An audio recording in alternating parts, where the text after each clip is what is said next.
हाँ, स्टैटिस्टिक्स का जो चैप्टर है एनपैट में बहुत इंपॉर्टेंट तो नहीं कह सकते, बट कभी कभी सवाल आ जाता है किसी किसी स्लॉट में।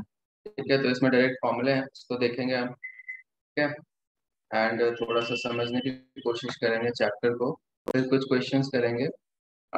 तो इसमें मेजर्स ऑफ सेंट्रल टेंडेंसी एक होता है और एक होता है मेजर्स ऑफ डिस्पर्शन। ठीक है, अब आगे सब देखेंगे हम। तो डिस्पर्शन क्या होता है? जैसे कि कोई डेटा है, जैसे मुझे कोविड का ऐसा ग्राफ कभी देखा है? ऐसा कुछ ग्राफ कि बढ़ गया फिर घट गया। मान लो ये इंडिया का ग्राफ है और किसी कंट्री का ना ऐसा ग्राफ है। तो ये ज्यादा डिस्पर्स्ड है, समझ आ रहा है? मतलब अचानक से बढ़ गया। डिस्पर्शन मतलब क्या होता है, कितना स्कैटर्ड है डेटा। इसका डेटा देखोगे तो कॉन्सोलिडेटेड है, समझ आ रहा है क्या? तो ये इसको बोलते हैं ज्यादा डिस्पर्स्ड है, ये कम डिस्पर्स्ड है, समझ आया?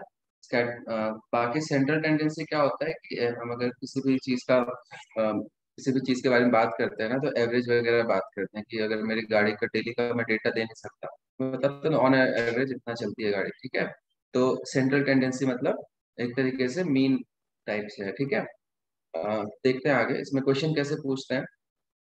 तो सेंट्रल टेंडेंसी मेजर करने का एक तरीका तो एवरेज हो गया कि एवरेज बता दो। और भी तरीके होते हैं। ठीक है, ध्यान से देखो। तो measure of central tendency is a descriptive statistic. रटने की जरूरत नहीं है, मैं समझाऊंगा इसको। एवरेज और central value of set of scores, तो कुछ भी सेट ऑफ स्कोर है तो उसका सेंट्रल टेंडेंसी मतलब उसका जो नेचर है ना, अगर मैं ऑन एन एवरेज बात करूँ तो वो हम मीन से भी बता सकते हैं, मीडियन से भी बता सकते हैं, मोड से भी बता सकते हैं। तो ये तीनों जो होती है ना, ये थ्योरी का पार्ट है, हम क्वेश्चंस पे ज्यादा फोकस करेंगे। इसको कहते हैं मेजर्स ऑफ सेंट्रल टेंडेंसी। तो किसी भी डेटा का टेंडेंसी क्या है, हम इन तीनों चीजों से देख सकते हैं। अब मेन तीन टाइप के होते हैं, अरिथमेटिक, ज्योमेट्रिक और हार्मोनिक।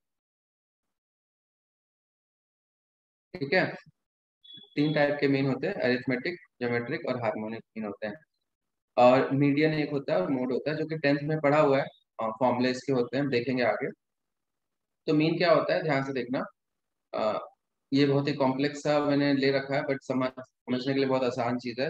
इसका मतलब होता है समेशन। तो तुम्हें एग्जाम में जब ये दिखेगा ना, इसका मतलब होता है समेशन। अब मैं तुम्हें लिख रहा हूँ 1+2+3+4 100 तक, तो लिखना बहुत हेक्टिक होता है। इसको हम लोग शॉर्ट में कैसे लिखते हैं, समेशन 1 से लेके 100 तक एन, नेचुरल नंबर्स का सम। अब जैसे मैं तुम्हें बोलूंगा 1² + 2², इसको मुझे कॉपी में लिखना है 3² + 10² तक, तो लिखने में टाइम वेस्ट होता है। इसको शॉर्ट में कैसे लिखना है, समेशन 1 से लेके 10 तक किसका, स्क्वायर्स का। ये समेशन का सिंबल समझ आ गया? तो ये बस ये लिखने का तरीका है। तो ये समेशन है नंबर्स का अपॉन कितने नंबर्स हैं। तो जगह जैसे मैं 10 नंबर दे देता हूँ, बोलता हूँ कि इसका मीन निकालो, और कुछ मेंशन नहीं किया है अरिथमेटिक मीन या फिर ज्योमेट्रिक मीन, तो बाय डिफॉल्ट हम अरिथमेटिक ही निकालते हैं जो हमें पता है। तो सारे जोड़ के 10 टर्म है तो 10 से डिवाइड कर देते हैं। बहुत ही बेसिक सा इसका मीन का डेफिनेशन है। अब यहाँ पे देखो, ये जो चीजें लिखी हैं, इसको थोड़ा सा ऑब्जर्व करते हैं। ठीक है, यहाँ तक तो आई होप सबको क्लियर होगा, कुछ मैंने स्पेशल बताया नहीं है। मान लो एक डेटा ले रहा हूँ मैं, 5 7 9 11 12 14, ऐसा कुछ रैंडम डेटा लिया है। अब इसका मीन निकालेगा तो सम करेगा, तो 21 32 44 कितना आ रहा है, ये कितना है? 14। बहुत अच्छा बताने के लिए, जोड़ के बता। 58 आएगा। 58। 58। और एक और डेटा मैं ले लेता हूँ, ताकि अच्छा सा आंसर आए। और 7 टर्म्स हो जाएंगे तो मैं 7 का मल्टीपल बनाऊंगा। 58 में क्या ऐड करूँ, 5 की जगह 12 और 19 ऐड कर देता हूँ। अब सम कितना आ जाएगा, 77, और अपॉन 7, तो इसका मीन आ गया 11। सबको समझ आ गया? इसका मीन जो है वो 11 है। अब ध्यान से देखना।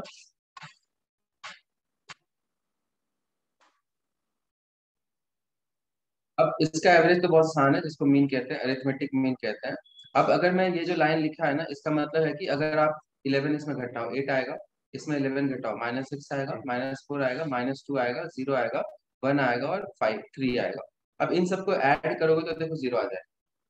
समझ आया? देखो ऐड कर, 8 3 11 और एक 12, और इधर भी नेगेटिव में 12 है, तो नेट 0 है। मतलब ऐसा है कि मीन के ना, जैसे मीन हमारा 11 है, तो 19 8 का गैप क्रिएट किया, फिर -5 हो गया, -6 हो गया, फिर -4 हो गया।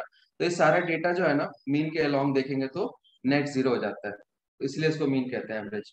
जैसे मैं 1 2 और 3 ले रहा हूँ, तो ये इससे एक कम है, ये इससे एक ज्यादा है, तो बैलेंस कर देता है, जीरो हो जाता है।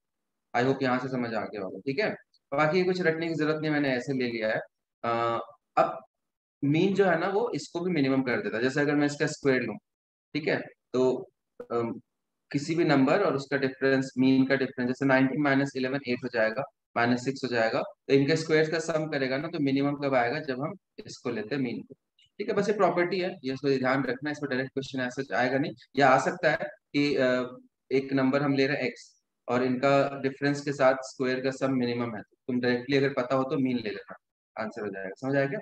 चलो, the mean of population is represented by Greek letter. अब ये रिप्रेजेंटेशन है, मीन को म्यू से भी रिप्रेजेंट करते हैं बहुत लोग, और मीन को बहुत लोग इससे भी रिप्रेजेंट करते हैं, बार लगा के, मतलब ऐसे लिख दिया ना, द मीन ऑफ। और बहुत लोग म्यू से भी रिप्रेजेंट करते हैं, जहाँ लिखा हुआ है। समझ आ गया? अब दो टाइप के मीन होते हैं, एक पॉपुलेशन और एक सैंपल होता है, बस मैंने थ्योरी के अंदर ले लिया है, इस पे ज्यादा ध्यान नहीं देंगे, अपन क्वेश्चन पे चलते हैं। अब इसका मीन निकालना है, तो ऐड करेंगे, फिर 5 से डिवाइड कर देंगे, आंसर आ जाएगा। बहुत बेसिक है, ये एग्जाम में आएगा नहीं।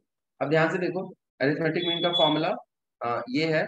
और ये कौन सा फॉर्मूला है बता सकता है? ये फॉर्मूला होता है वेटेड एवरेज का। जैसे मैं बोलता हूँ कि 5 किलो आइटम है 30 रुपए किलो के हिसाब से, 6 किलो आइटम है 10 रुपए किलो के हिसाब से, ठीक है, 7 किलो आइटम है 20 रुपए किलो के हिसाब से। अब मुझे इसका मीन निकालना है, तो इसका मीन डायरेक्टली ऐसे नहीं निकालोगे, 30 + 10 + 20/3 गलत हो जाएगा, क्योंकि ये 5 किलो है तो 150 का सामान है, ये 6 किलो है तो 60 रुपए का सामान है, ये 7 किलो है तो 140 का सामान है, और टोटल क्वांटिटी कितना हो जाएगा? 5 6 11 7 18 किलो। तो ये जब मीन निकालना होता है ना, इसको हम लोग क्या बोलते हैं मिक्सचर एलिगेशन के अंदर? Weighted average. वेटेड एवरेज का फॉर्मूला है ये। तो अगर सिंपल हमें नंबर्स दे रखा है कि 10 लोगों का एज दे रखा है, तो जोड़ के कट निकाल लेंगे। अब अलग अलग रुपए में मुझे मान लो देखा होता कि तीनों 1 1 किलो है, तब तो एवरेज आ जाता है, तीनों का ऐड करके 3 से डिवाइड कर दो। तीनों का अगर वेट अलग अलग दे दिया ना, तो हमें कुल मिला के मल्टीप्लाई करके ऐड करना होता है। समझ आ गया? तो वही चीज यहाँ पे लिखी हुई है। ये क्या है? एक्चुअली में क्वांटिटी है, ये एक्चुअली में कॉस्ट है इस क्वेश्चन के हिसाब से। और नीचे क्या है? टोटल क्वांटिटी है। समझ आ गया? 3 सामान है मेरे पास, सब अलग अलग क्वांटिटी में है। जैसे खीर बनाना है, तो खीर बनाना है तो मेरे पास मिल्क है, ये सब स्टैट्स ही होता है, ठीक है ना। मिल्क है मान ले 10 किलो, और काजू मान ले 1 किलो, और चावल मान ले 5 किलो, ठीक है। अब तीनों का कॉस्ट अलग अलग है, और तीनों का वजन भी अलग अलग, तो हम कैसे सोचेंगे? खीर में 50 रुपए किलो के हिसाब से 10 लीटर है, तो 500 रुपए का सामान हो गया। काजू मान ले 800 रुपए किलो है, तो 1 किलो 800 रुपए का हो गया। और 5 किलो चावल है 30 रुपए के हिसाब से, मान ले 150 रुपए का सामान। मतलब पूरा मैंने इतना सामान खरीद के खीर में डाला है, और मुझे 1 किलो खीर का दाम निकालना है, तो नीचे में टोटल कितना किलो बनेगा डालूंगा, 5 किलो, 1 किलो और 10 किलो, 16 किलो खीर मेरा नीचे डलेगा। तो ये मैं 1 किलो खीर का कॉस्ट निकाल लूंगा, तो टोटल कितना पैसा लगा है अपॉन टोटल कितना किलो बनना है। समझ आ गया? बहुत सिंपल सा है। इस ये अरिथमेटिक मीन है जब एक सैंपल लेते हैं जिसमें अलग अलग क्वांटिटी होता है। बहुत सिंपल सा है। नेक्स्ट, अब ये मुझे थोड़ा समझाना पड़ेगा ज्योमेट्रिक मीन क्या होता है। ये भी एक मीन ही है, ये भी एक अलग तरीके का मीन है। अब ज्योमेट्रिक मीन क्या होता है, फॉर्मूला रटने से पहले थोड़ा सा समझ लेते हैं। जैसे मेरे पास 3 डेटा है, 3 6 और 12, ठीक है। तो इसका डबल ये है, इसका डबल ये है। एक और नंबर ले लेता हूँ 24, एक और नंबर ले लेता हूँ, इसका डबल 48। तो नंबर्स को मैं जब सेम नंबर से मल्टीप्लाई करता हूँ ना, डबल डबल डबल डबल, तो वो नंबर उस सीरीज को बोलते हैं ज्योमेट्रिक प्रोग्रेशन। सुना हुआ होगा, जब नंबर्स को सेम नंबर से मल्टीप्लाई करते हैं, डबल डबल डबल डबल, तो इसको जीपी बोलते हैं। अब ज्योमेट्रिक मीन क्या होता है? जैसे अरिथमेटिक मीन क्या होगा, जैसे मैं 3 6 ले रहा हूँ, फिर 9 ले रहा हूँ, फिर 12 ले रहा हूँ, तो इनका डिफरेंस देखो सेम है। यहाँ पे प्रोडक्ट सेम है, दिख रहा है, तो इसमें डबल डबल डबल है, यहाँ पे डिफरेंस सीरीज की तरह सोचो। यहाँ पे 3 3 का डिफरेंस है, यहाँ डबल डबल डबल हो रहा है, तो दोनों अलग टाइप के सीरीज है। इसको ज्योमेट्रिक प्रोग्रेशन बोलते हैं, इसको अरिथमेटिक प्रोग्रेशन बोलते हैं, ठीक है।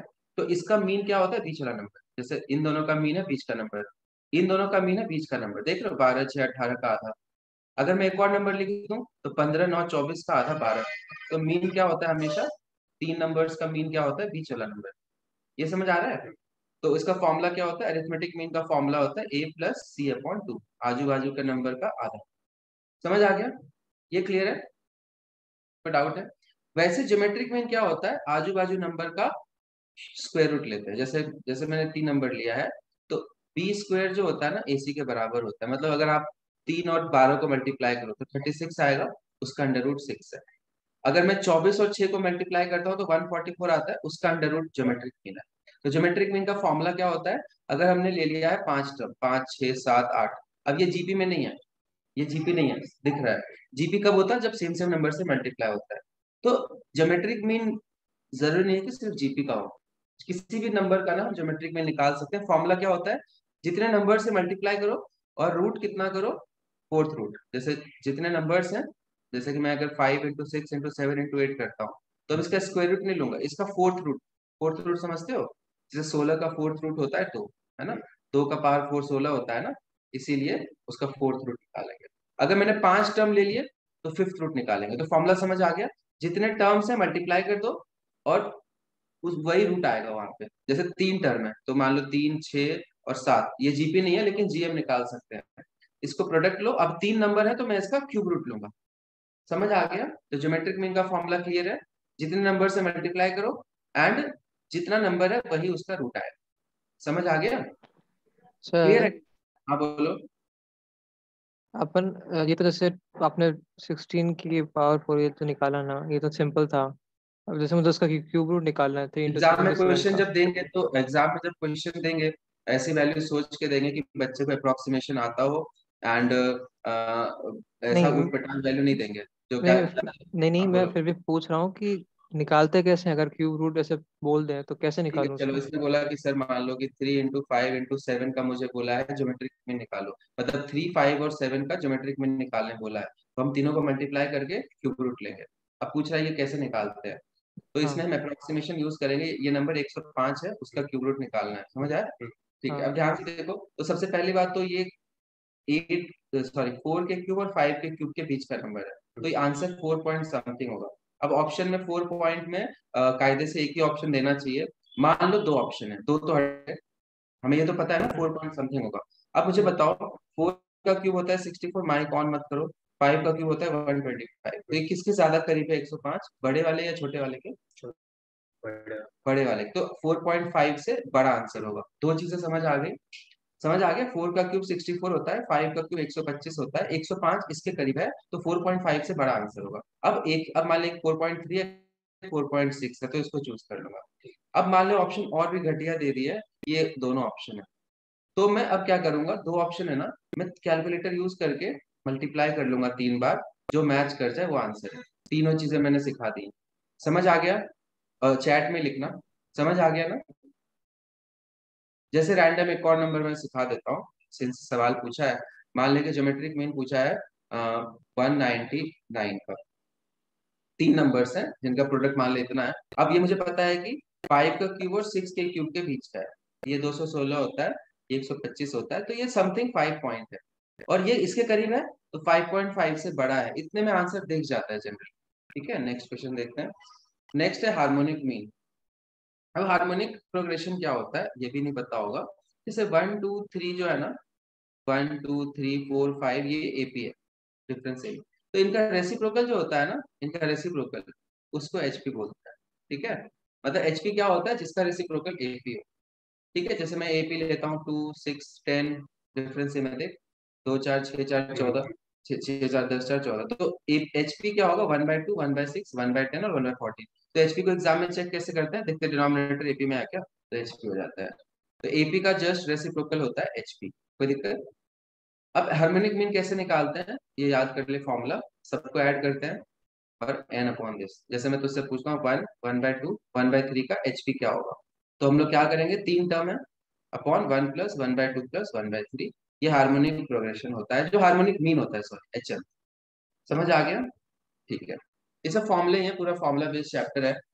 इतना ये सब एक्चुअली मैं ज्यादा डीप चला गया हूँ इसलिए बता रहा हूँ। जनरली मीन लोग क्या पढ़ाते हैं? सम अपॉन एन, लेकिन मैं ये तीनों भी मीन के टाइप ही होते हैं, तभी तो इनमें मीन लगा है। ठीक है, ये समझ आ गया? 2 टर्म्स के लिए ये है, 2 टर्म्स के लिए ये है, स्क्वायर रूट है। 3 टर्म होगा तो क्यूब रूट आ जाएगा। और एच एम जो है वो 2ab/a+b हो जाता है। कैसे आता है? देख, 2 मैंने बोला था उल्टा ऐड कर, इसको सॉल्व करेगा तो ए बी ऊपर जाएगा और नीचे a+b आएगा। तो बेसिक फॉर्मूला ही याद रख। और ये एक स्पेशल रिलेशन है 2 टर्म्स के लिए, कि एच एम जो होता है ना, H M into A M जो होता है ना, वो जीएम के बराबर ऐसा होता है। ये रिलेशन है, मतलब इससे बेटर रिप्रेजेंटेशन क्या है मैं तुझे एग्जाम्पल लेके समझाऊंगा।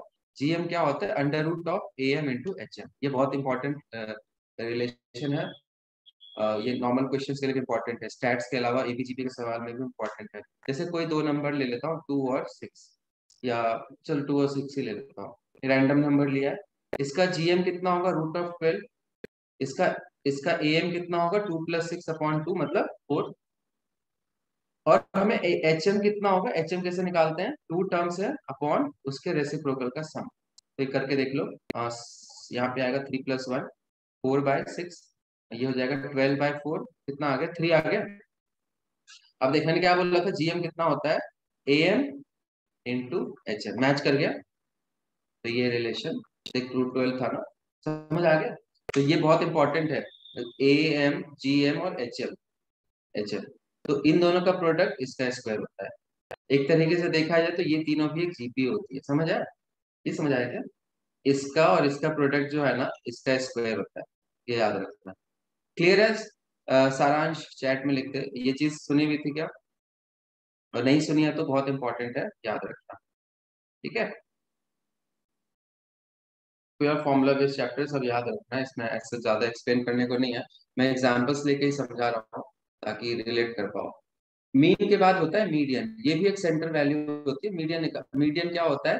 कुछ नहीं है, इसको 50th परसेंटाइल भी बोलते हैं। अब एग्जाम में 50th परसेंटाइल लिख दिया तो ध्यान रखना। अब ये क्यों बोलते हैं वो भी समझाता हूँ। तो सबसे पहली बात, मीडियन के लिए हमारे पास मान ले डेटा है 3 4 7, स्कैटर्ड डेटा है। ठीक है, 3 1 4 9 7 13। ठीक है, 2। अब मुझे इसका मीडियन निकालना है। मीन कैसे निकालेंगे? जोड़ के 7 से डिवाइड कर। मीडियन के लिए सबसे पहले क्या करना होता है? मीडियन के लिए सबसे पहले क्या करना होता है? अरेंज करना होता है। तो सबसे पहले आपको ना अरेंज करना होगा। अरेंज कैसे करेंगे? 2 3 असेंडिंग ऑर्डर में, 2 3 4, अदर 1 भी है। सबसे पहले आपको मीडियन निकालने के लिए पहला स्टेप ही अरेंज करो। अरेंज करते हैं इंक्रीजिंग ऑर्डर में। तो तुम देखो बीच का वैल्यू कौन सा है? 4 है। अब आधे लोग इससे नीचे, आधे लोग इससे ज्यादा है, इसलिए इसको बोलते हैं 50th परसेंटाइल। परसेंटाइल मतलब यही तो होता है कितने लोग मुझसे नीचे हैं। तो इसको 50th परसेंटाइल एग्जाम में बोल देगा, बहुत बच्चों को पता नहीं होगा। ये क्लियर है? अब यहाँ क्या लिखा है? It is the score in the middle. तो बीच का जो स्कोर है ना, half of the scores are larger and half are small. बहुत सिंपल है मीडियन निकालना। Even number. ठीक है, अभी आगे आएगा। ठीक है, सब है देख, लिखा हुआ है ना। अब जैसे मैं लेता हूँ 3 5 6, 3 टर्म लिए हैं तो मीडियन ये है। अगर मैं लेता हूँ 3 4 5 6, अब बीच में दो टर्म है, सेंटर में दो टर्म हो गए ना। जैसे ऑड नंबर ऑफ टर्म्स होते हैं तो बीच में एक टर्म आता है। जैसे मैं एक इधर भी बढ़ाता हूँ, एक इधर भी बढ़ा देता हूँ, तो बीच में एक टर्म है। लेकिन अगर मैं इवन नंबर ऑफ टर्म्स देता हूँ तो बीच का कोई टर्म आता नहीं, दो टर्म्स बीच में आते हैं। समझ आ रहा है? अगर मैं बोलूंगा 3 4, 3 5 6 के बीच में क्या है, तुम बोलोगे 5। अब मैं बोलूंगा इसके बीच में क्या है, तो बोलोगे सर दोनों है। तो फिर इनका एवरेज ले लो। समझ आया? किसी को डाउट है क्या? और ये क्या लिखा है? मिडिल टर्म कैसे निकालते हैं? मिडिल टर्म निकालने का तरीका क्या है? अब मैंने मान ले 50 टर्म लिख दिए हैं या 51 टर्म्स लिख दिए। अब तुम ऐसे से गिन के नहीं कर सकते ना। तो मिडिल टर्म होता है 26 टर्म। कैसे? n+1/2। जैसे यहाँ पे 5 टर्म है ना, तो बीच का टर्म कैसे निकालेंगे? छठा टर्म होगा। समझ आ गया? तो ये बड़े सीरीज के लिए होता है। तो एक बढ़ा के आधा कर दो, वो टर्म उसका मीडियन होगा। और अगर even even number of terms है तो मीडियन क्या होता है? बीच वाले दोनों का एवरेज। तो इन दोनों का एवरेज हो जाएगा मीडियन। मतलब बीच में क्या आएगा? 5.5। इस डेटा में, इस डेटा में क्या आएगा बीच में? 4.5। समझ आ गया? समझ आ गया होगा आदित्य, बहुत सिंपल है, स्कूल में पढ़ा हुआ है। नेक्स्ट देखते हैं। अब ये क्वेश्चन है, इसका जल्दी से बताओ मीडियन क्या होगा। तो आपको पेन चलाना पड़ेगा, रिस्क मत लो इसमें। पेन चला के पहले तो अरेंज करो इंक्रीजिंग ऑर्डर में।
चलो हो गया देखो, तो इसको अरेंज करोगे तो ये आएगा।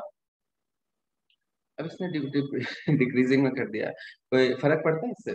फर्क पड़ेगा क्या? मेरे हिसाब से फर्क नहीं पड़ेगा। अब इसमें देखो मिडिल टर्म कितने टर्म्स हैं, 1 2 3 4 5 6 7 8 9 10 11। तो सिक्स टर्म जो होगा ना 11+1/2 वो मिडिल होगा। तो सिक्स इधर से करो उधर से करो फर्क नहीं पड़ता। 9 है क्या? 9 इसका मीडियन है। ठीक है, बहुत इजी सवाल था, ऐसे सवाल एग्जाम में जनरली नहीं आएंगे। चलो हो गया, नेक्स्ट ये भी कर लेंगे। इसमें देखो 1 2 3 4 5 6 टर्म्स है, तो पहले अरेंज करोगे तो ऐसा आएगा। और बीच में 2 टर्म है तो इसका आधा लेंगे, 18.5 आंसर हो। ठीक है, समझ आ गया? सो नेक्स्ट, अब ये मैंने जो फॉर्मूले तुम्हें याद रखने हैं उसको एक पेज में ले लिया है। मीन पता है क्या होता है, वेरिएंस आगे पढ़ेंगे हम, अभी के लिए इसको नोट कर लो, वेरिएंस क्या होता है, पीडीएफ भेज दूंगा। ठीक है, मीन क्या होता है समझ आ गया? मीन का डायरेक्ट फॉर्मूला है, बस सब कुछ जोड़ के एन से डिवाइड कर दो। वेरिएंस आगे हम डिस्कस करेंगे, बस यहाँ पे मैंने ले लिया है फोटो में, तो ये बता दूंगा क्या होता है। बेसिकली हर एक टर्म को उसके मीन से घटा के ऐसे करना होता है, ये थोड़ा लंबा प्रोसेस होता है। मीडियन क्या होता है ये भी पता है, ठीक है, ये भी इजी है। मोड का भी फॉर्मूला होता है, वो भी मैंने यहाँ पे लिख दिया है। मोड क्या होता है, मीडियन निकाल लो, मीन निकाल लो और 3 मीडियन -2। ठीक है, याद रखोगे इसको। नेक्स्ट, और मोड होता क्या है वैसे, मोड क्या होता है, जैसे कि कोई डेटा है उसमें सबसे ज्यादा बार जो रिपीट होता है ना उसको मोड बोलते हैं।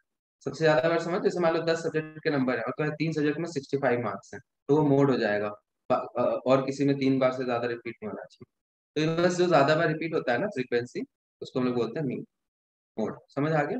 मोड इतना इंपॉर्टेंट नहीं होता वैसे। जैसे यहाँ पे देखो बहुत सारा फ्रीक्वेंसी है, जैसे कि मान लो कि ये मान लो मार्क्स है, तो 75 मार्क्स एक बच्चे का है, ये 76 होगा।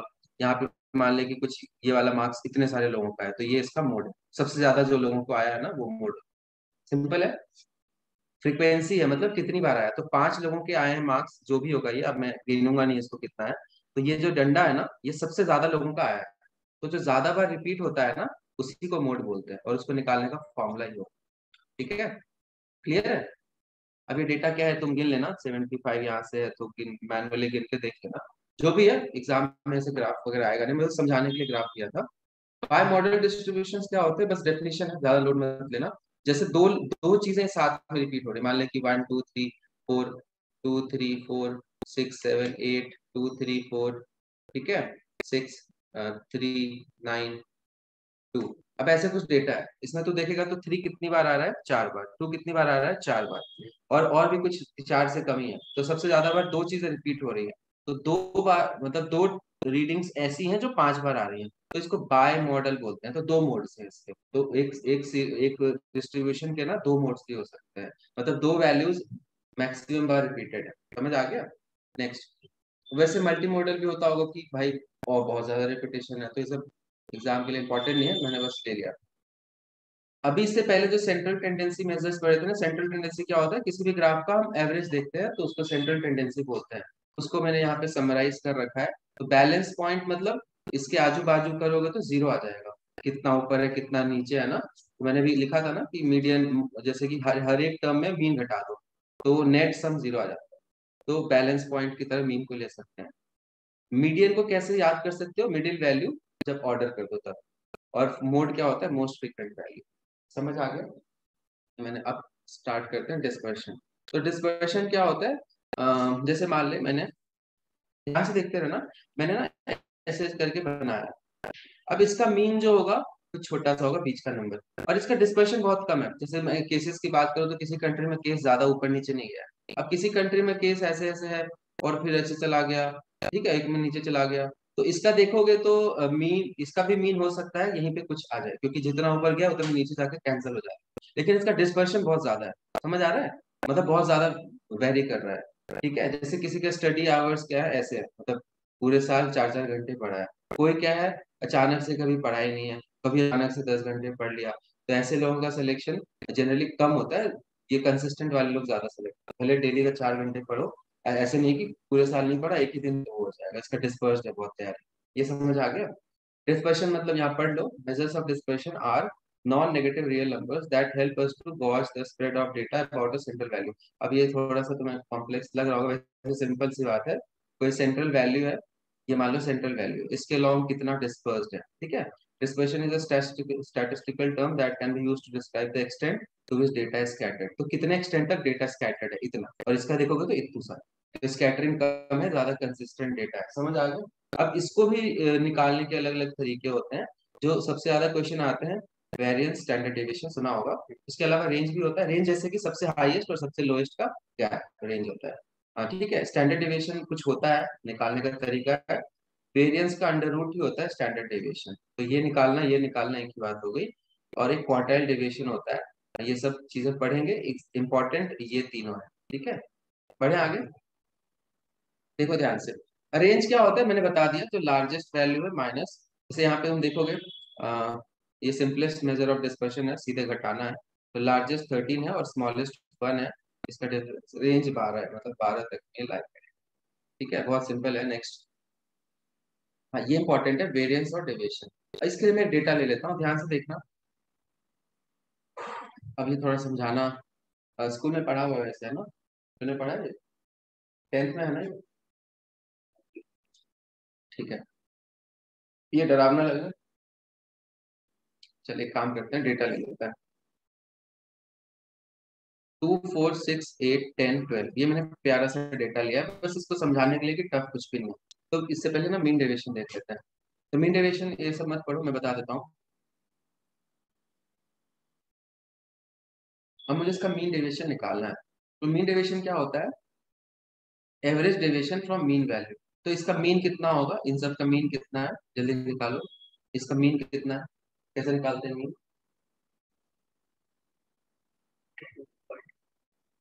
7। बाकी तो ये एपी था, एपी में बीच वाले टर्म का एवरेज ही होता है, ठीक है। तो 7 इसका मीन है। तो मीन डेविएशन कैसे निकालते हैं कि भाई ये जो 7 आना चाहिए था मीन इसका, अगर मैं इसको ग्राफ से बनाऊं, तो मान ले 2 यहाँ पे है, 4 यहाँ पे है, 6 यहाँ पे है, 8 यहाँ पे है, 10 यहाँ पे है और 12 यहाँ पे है। और मीन हमारा 7 है, बीच का नंबर। अब ध्यान से देखना, ये 7 से एक ऊपर गया, ये 7 से एक नीचे गया, ये 7 से एक ऊपर गया है, सॉरी 3 ऊपर गया है, ये समझ आ रहा है कि नहीं आ रहा है? 2 4 6 8 10 12, ये 7 से 5 ऊपर गया, ये 7 से 5 नीचे गया, दिख रहा है? ये 7 से 3 नीचे गया। तो एक तरीके से सब कुछ बैलेंस हो जा रहा है, समझ आ गया क्या? तो ये क्या है, एक्स माइनस, ये क्या है, मीन है। मैंने बोला था एक्स बार से मीन एक्सप्रेस करते हैं। तो एक्स माइनस एक्स बार, तो 2 minus 7 minus 5, 4 minus 7 minus 3, 6 minus 7 minus 1। फिर इसका मॉड लेना है, ठीक है, ये जीरो नहीं आएगा। जनरली ये सम जीरो होता है, तो मॉड लेना है, मतलब हमें पॉजिटिव लेना है। फिर 8 माइनस 7 1, 10 माइनस 7 3, 12 माइनस 7 5, फिर इन सबको जोड़ना है अपॉन 6 टर्म से। तो बहुत सिंपल है, समझ आ गया। तो जो हमारा एवरेज था ना, एवरेज था 7, तो 2 में से 7 घटाया तो नेगेटिव में 5 आएगा। तो यहाँ पे ना मॉड लगाओ। मॉड क्या होता है, मॉड होता है किसी भी नंबर का मॉड लगाओगे तो हम नेगेटिव को इग्नोर कर देते हैं। तो 5 5 3 3 1 1, कितना आ गया, 2 बार 5 है 10, 18/6। तो इसका मीन डेविएशन 3 आया। मीन डेविएशन 3 मतलब समझ सकते हो, सोचो। ऑन एन एवरेज देखोगे तो ये गया है 1 नीचे, ये गया है 5 नीचे, ये गया है 3 नीचे। तो नेट हम सोच सकते हैं ना, नीचे जाने का एवरेज 3 ही तो है। ये 5 की जगह ना इसको 2 कम कर दो, इसको 2 बढ़ा दो, 3 नेट डेविएशन है। अब समझ आया क्या? मतलब ये डेटा नेट देखा जाए तो 3 ऊपर 3 नीचे गया है। सबको समझ आ गया? तो ये अब इतना डीप में मत जाओ, फॉर्मूला समझ आ गया। आपको करना क्या है, आपको मीन निकाल लेना है। जितने ऑब्जर्वेशन दे रखे हैं उसमें से उस मीन को घटाना है, और साइन को इग्नोर करके ऐड कर देना और एन से डिवाइड कर देना। समझ आ गया? एन मैंने नीचे क्या ले लिया था, 6 ले लिया था क्या? 6 नहीं, नंबर ऑफ ऑब्जर्वेशन लेना है, तो 7 ही होगा, ठीक है। 24 आया था ना, 18 आया था, 18/7 है, ठीक है। यहाँ पे समझ, हाँ 6 थे क्या, कंफ्यूज हो गया हूँ। पक्का 6 थे? अच्छा हाँ 6 थे। वो ठीक है ठीक है ठीक है, पर सही था मेरा, मैं कंफ्यूज हो गया। 2 4 6 8 10 और 12 था, और मीन इसका 7 था, मैं इसको भी काउंट कर ले रहा था अभी, ठीक है। तो एक कम है, सॉरी 7 से एक कम है, एक ज्यादा है, 3 कम है, 3 ज्यादा है, 5 कम है, 5 ज्यादा है, ऐसे भी सोच सकते हो। तो नेट देखा जाए तो 3 का डेविएशन है। फॉर्मूला समझ आ गया? ये गंदा सा है लेकिन डरने का नहीं है। मीन निकालो, घटाओ घटाओ घटाओ घटाओ घटाओ सबको, और जोड़ के एन से डिवाइड। अब ये डायरेक्ट क्वेश्चन आएगा तो निकाल सकते हो ना, ठीक है।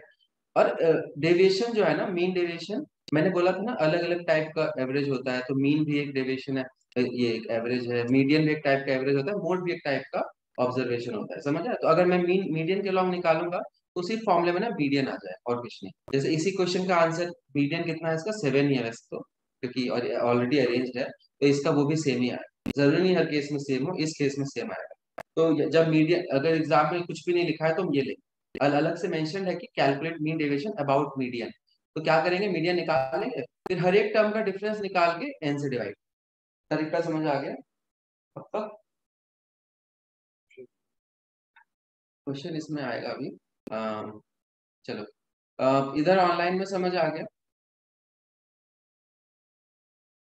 ये डरावना सा नहीं है, ये 6 टर्म्स का समेशन है, सिंपल में लिख दिया है कायदे से। इसको तुम first term minus average plus second term minus average plus third term minus average जो निकाला है, ऐसे कर करके करोगे ना, और सबका पॉजिटिव लेना है, साइन को इग्नोर करना है, तो उसी को शॉर्ट में ऐसे लिखते हैं, ठीक है। नेक्स्ट देखो, इसी में अब मीन वेरिएंस क्या होता है, तो वेरिएंस क्या होता है, जैसे इसका मुझे निकालना है, तो यहाँ पे मैंने मीन निकाले, देखो मीन है यहाँ पे, तो ये जो टर्म्स है ना, लास्ट क्वेश्चन में यहाँ पे स्क्वायर नहीं था, याद करो, यही था क्या, मतलब मीन डेविएशन ये था। अगर उसी में सबका स्क्वायर ले लेके जोड़ लो, जैसे यहाँ पे डिफरेंस कितना था, यहाँ का मीन था 7, तो यहाँ -5 था, यहाँ -3 था, यहाँ -1 था, यहाँ 1 था, यहाँ 3 था, यहाँ 5 था। तो मीन निकालना है तो आप पॉजिटिव लेके सबको जोड़ दो और डिवाइड कर दो 6 से। अगर मुझे वेरिएंस निकालना है ना, तो सबका स्क्वायर करो, तो 25 लो, 9 लो, 1 लो, फिर ये सेम चीज इधर आएगी, इसको डबल कर लेता हूँ, क्यों, ये भी सेम आएगा ना। तो ये 25 9 34 35 इंटू 2 70 अपॉन 6 आ जाएगा वेरिएंस। समझ आ गया? तो फॉर्मूले में जो मीन डेविएशन है ना, उसी में स्क्वायर कर करके जोड़ दोगे तो, और एन से डिवाइड कर दोगे तो दैट विल बी वेरिएंस, और उसी का जब अंडर रूट ले लोगे तो that will be standard deviation. Standard deviation is root of variation. अच्छे से समझ आ गया? तो देखा जाए तो मीन डेविएशन का स्क्वायर कर देंगे और एन से डिवाइड करेंगे तो वो निकल जाएगा स्टैंडर्ड वेरिएंस, और वेरिएंस का अंडर रूट ले लेंगे तो हो जाएगा स्टैंडर्ड डेविएशन। ये सब रटने की चीजें हैं, डरने का कुछ भी नहीं है। समझ आ गया? तो यहाँ पे एक पॉपुलेशन होता है, एक सैंपल साइज होता है, उसमें n-1 लेना होता है। अब ये रटने का है, रट लो, ज्यादा इसमें डीप में नहीं जाऊंगा, ये ज्यादा इंपॉर्टेंट है, ठीक है, ये ज्यादा इंपॉर्टेंट। किसी को डाउट? ये बेसिकली तुम्हारा स्कैटरिंग दिखाता है कि डेटा कितना स्कैटर्ड है। यहाँ देखो, मैं एक और एग्जांपल लूंगा, आगे क्वेश्चन है, ये समझ आ गया? अब ये क्वार्टाइल डेविएशन भी कुछ होता है। अब क्वार्टाइल डेविएशन क्या होता है, जैसे कि क्वार्टर, पता है क्वार्टर मतलब 4 टुकड़े होने चाहिए, तो किसी भी डेटा के 4 टुकड़े करती है, ठीक है। अब एक टुकड़ा कैसे निकालेंगे, जैसे मान लो टोटल n टर्म्स है, तो ये जो होगा ना n+1/4 टर्म होगा, मतलब इससे मान लो टोटल ना 15 टर्म्स है, तो 4 टर्म इधर आएंगे, 4 टर्म इधर आएंगे, 4 टर्म इधर आएंगे, और इधर 3 ही टर्म आएंगे। फिर देख लेते हैं, n+1/4, ये क्या हो जाएगा, n+1/4 का डबल, मतलब n+1/2, और ये कितना हो जाएगा, ये हो जाएगा n+1/4 का ट्रिपल, और ये लास्ट टर्म है। अब ध्यान से देखना, इसको मैं एक बार एग्जाम्पल लेके करता हूँ, मैं ले लेता हूँ 7 टर्म्स, 1 2 3 4 5 6 7। अब इसका मुझे क्वार्टाइल डेविएशन करना है, तो देखोगे तो बीच का टर्म ये है, ये देखा, समझ आया क्या? तो यहाँ पे जो है ना, n+1/4 कितना होगा, 2, फिर यहाँ पे आएगा, एक सेकेंड, n प्लस, ये कौन सा टर्म आएगा, 6 टर्म आएगा, समझ आया? तो ये हो गया Q3, ये हो गया Q2, ये हो गया Q1, ये समझ आया क्या? ये तुम्हें याद रख लेना है कि पहला क्वार्टर कौन सा होता है, n+1/4, ठीक है। तो ये यहाँ पे आ गया, ये हो जाएगा उसका डबल, जैसे 2 टर्म है फिर 2 टर्म, और ये हो जाएगा उसका ट्रिपल, 3 टाइम्स n+1/4, ठीक है। अब क्वार्टाइल डेविएशन कैसे निकालते हैं, दिस माइनस दिस अपॉन 2, तो 6 माइनस 2 अपॉन, अब ये रटने का है, मैं कुछ नहीं कर सकता हूँ इसमें, रट लो, 6 माइनस 2 अपॉन 2, तो ये कितना आ जाएगा, 2। समझ आ गया? तो इसका क्वार्टाइल डेविएशन 2 है, ठीक है। तो ये प्लेन फॉर्मूला है, इसको याद कर लो, मेरे पास एक और है फॉर्मूला, देखो, इसको मैं मिटा देता हूँ, third quartile minus first quartile upon 2, तो ये निकालो, इसको निकालने का फॉर्मूला होता है कि कौन सा टर्म होगा, ये वाला टर्म, ये निकालो, ये यही पढ़ा है तूने कॉमर्स में, ये वाला टर्म होगा, तो इस टर्म की वैल्यू को सब्ट्रैक्ट कर लो और 2 से डिवाइड कर लो, क्वार्टाइल डेविएशन आ जाएगी। तो इसमें ज्यादा डीप नहीं जाएंगे, ऐसे भी कम इंपॉर्टेंट है, मैंने बस ले लिया था, अब स्क्रीनशॉट मत लेना, पीडीएफ भेज दूंगा, सब लिख रखा है मैंने। मेन इंपॉर्टेंट क्या था मैंने बता दिया था, स्टैंडर्ड डेविएशन ज्यादा इंपॉर्टेंट है, वेरिएंस ज्यादा इंपॉर्टेंट है, रेंज वेंज भी इंपॉर्टेंट नहीं है। नेक्स्ट क्वेश्चन करते हैं, जल्दी से करो, इसका मीडियन निकालो, मीडियन निकालो।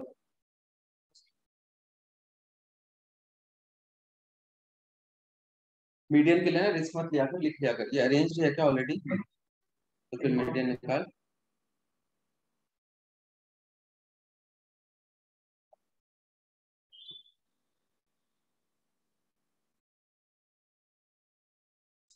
कितने टर्म्स हैं, 10, 10+2, हाँ 10+1/2। अब इसमें क्या है, बेसिकली बीच में दो टर्म देख रहे हैं, आधा खत्म। अब मान ले ऐसा सवाल, इन केस तेरी किस्मत अच्छी हो तो आ जाए, नहीं छूटना चाहिए ना, इसलिए बोला था क्लास में। इसका मीडियन निकाल जल्दी से, ये स्कैटर्ड है तो पहले अरेंज करो, जल्दी अरेंज करो इसको।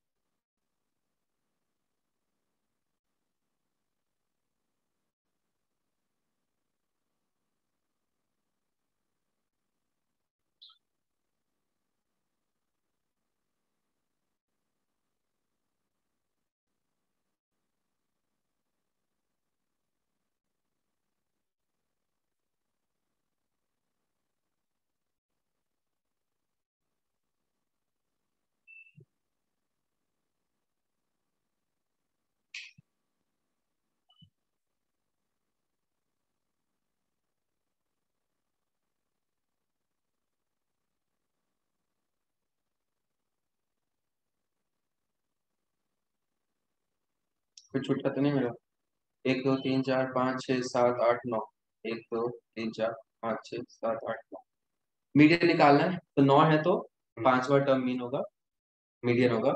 मीन कैसे निकालोगे, सबको ऐड करके 9 से डिवाइड कर देना, और मीन और मीडियन निकल गया तो मोड भी निकल जाएगा क्या। इसमें देखा है तो कोई सैंपल रिपीटेड नहीं है, जनरली मोड हम गिन के निकाल सकते हैं, हाँ ये 31 मान ली 2 बार होता तो मोड हो जाता है वो, समझ आया। मेरे दिमाग में कुछ सवाल आया है कि मीन मीडियन मोड का फॉर्मूला होता है, क्या होता है, 3 median -2 mean is equal to mode. मेरे मन में ऐसे सवाल आया कि इसको वेरीफाई किया जाए, करें वेरीफाई, करते हैं ये फॉर्मूले को वेरीफाई करते हैं, काम करते हैं, मैं एक सिंपल सा डेटा लेता हूँ, 2 3 5 7 9, इसका मीन कितना है, जल्दी बताओ मीन। 5,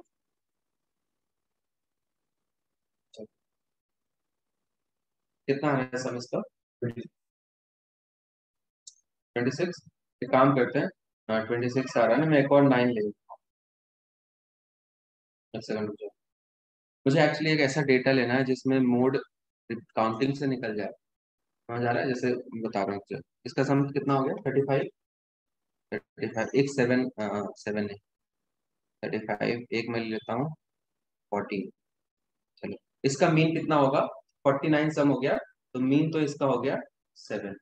ऑब्जर्वेशन से मोड क्या लोगे, मोड क्योंकि होता है रिपीटेड, जो ज्यादा बार रिपीट हो रहा है, तो मोड को 9 ले लेंगे। अब तुम्हें पता है मैं फॉर्मूला वेरीफाई करूंगा कि सही बैठ रहेगा। इसका मीडियन क्या आ रहा है, मीडियन दिख रहा है सबको, कौन सा वाला होगा, 7 ही होगा, तीन इधर 3 7। अब फॉर्मूला लगा के देखते हैं, क्योंकि मुझे उसमें थोड़ा सा कंफ्यूजन था कि वो कब लगता है, बहुत दिन बाद। 3 टाइम्स मीडियन -2 टाइम्स मीन, ये मोड के इक्वल कहाँ हुआ, देखा क्या, 7 आ रहा है, ये समझ आया। अगर मैं फॉर्मूले से निकाल, तो फॉर्मूला कहाँ पे यूजफुल है, जब ये थोड़ी देर पहले फॉर्मूला देखा था ना, कि 3 times median -2 times mean is mode. अब और मोड का डेफिनेशन होता है जो ज्यादा बार रिपीट हो, अभी ये भी पढ़ा था। अब ये तो 9 है ज्यादा बार रिपीट, और फॉर्मूले से 7 क्यों आ रहा है, कोई एक्सप्लेन कर सकता है मुझे।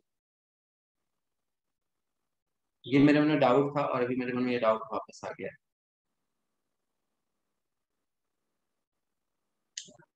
कोई एक्सप्लेन करो।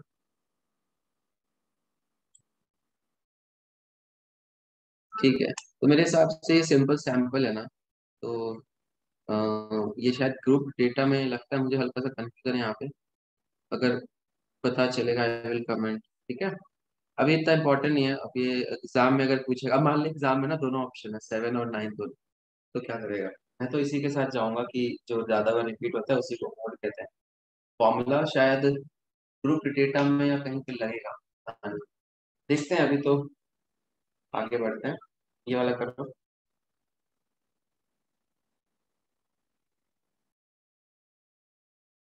वो जो फॉर्मूला है ना 3 मीडियन वाला, जो अभी पीछे था, उसमें बेसिकली जब ज्यादा डेटा होता है ना, जब मैनुअली हम लोग नहीं कर सकते, तब तब तब आता नहीं है।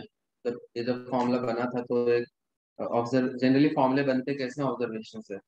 तो किसी ने देखा कि ये ऐसे ऐसे करके ना वैल्यूज अप्रॉक्स मैच हो रही, तो वो अप्रॉक्स आंसर देता है। अब जैसे कि हमारे पास मैनुअल डेटा है 10-15 नंबर है, तो हम गिन के कर लेंगे, तो वो आंसर ज्यादा एक्यूरेट होगा।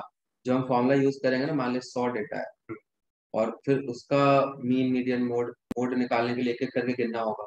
मीन निकालने के लिए सबका सम अपॉन वो करेंगे, एंड मीडियन के भी सब लिख करके ईच का नंबर आएगा, 50 और 51st टर्म का एवरेज ऐसे।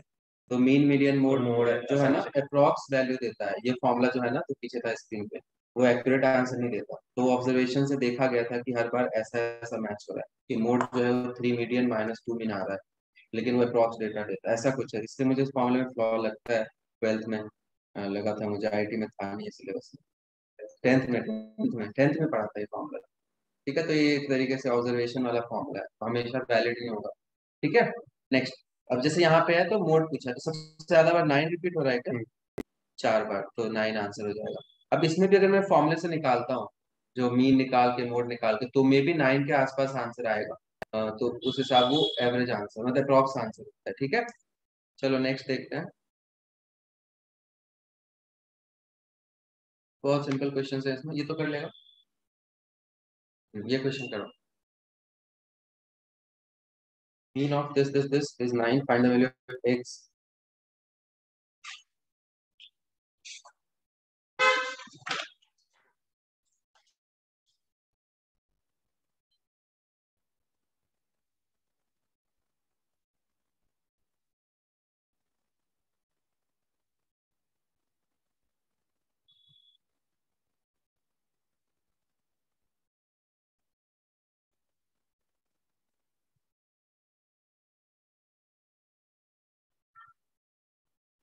सबको सम करो, अपॉन में 6 डाल दो।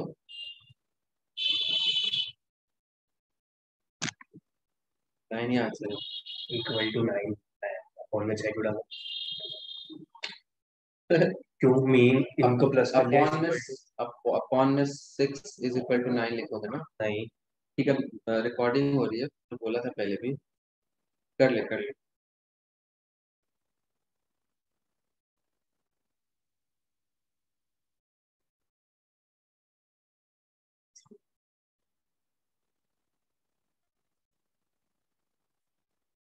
ठीक है, sum of all these terms upon 6 is equal to 9। या फिर तुम डायरेक्ट सोच सकते हो कि sum of all these numbers will be 54। क्यों? क्योंकि 6 टर्म्स है तो 54 सम होगा। अब इसको सम कर लो, एक्स की वैल्यू आ जाएगी। मैं सॉल्व नहीं कर रहा, किसी ने निकाला तो बता दो। 14, 16, 26, 25, 27, 27 अपॉन 2x और x 3x बनेगा, अपॉन 3 9 आ जाएगा। ठीक है, मैं इसको नहीं कर रहा हूँ, आसान क्वेश्चन है, कर लेगा तू। नेक्स्ट क्वेश्चन देखते हैं। अब ये जो सवाल है ना, ये सवाल होता है जब डेटा वेटेड टाइप होता है, जैसे कि 7 स्टूडेंट के 42 हैं, तो इसमें मोड का फॉर्मूला ये वाला होता है। ठीक है, मैंने पहले फॉर्मूला लिख दिया, इसको भी याद रखना है। इनकेस पूछ दिया तो फॉर्मूला जिसको याद होगा वो कर लेगा, नहीं तो नहीं कर पाएगा। इसको कर लो एक बार। जैसे मैं अब इसका मीन निकालू, फिर इसका मीडियन निकालू, समझ आ रहा है? मीडियन का भी इसका फॉर्मूला होता है गंदा सा, और उससे 3 मीडियन वाला फॉर्मूला लगाओ तो मे भी आसपास आंसर मैच करे। समझ आ रहा है? बट एग्जैक्ट फॉर्मूला ये है। आता है इसको यूज करना? करो सॉल्व। ये फॉर्मूला लिख लेना, स्क्रीन वैसे पीडीएफ भेजूंगा, इस फॉर्मूले से इसको करो।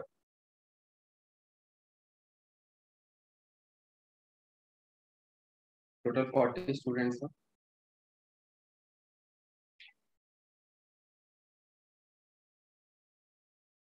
What is L?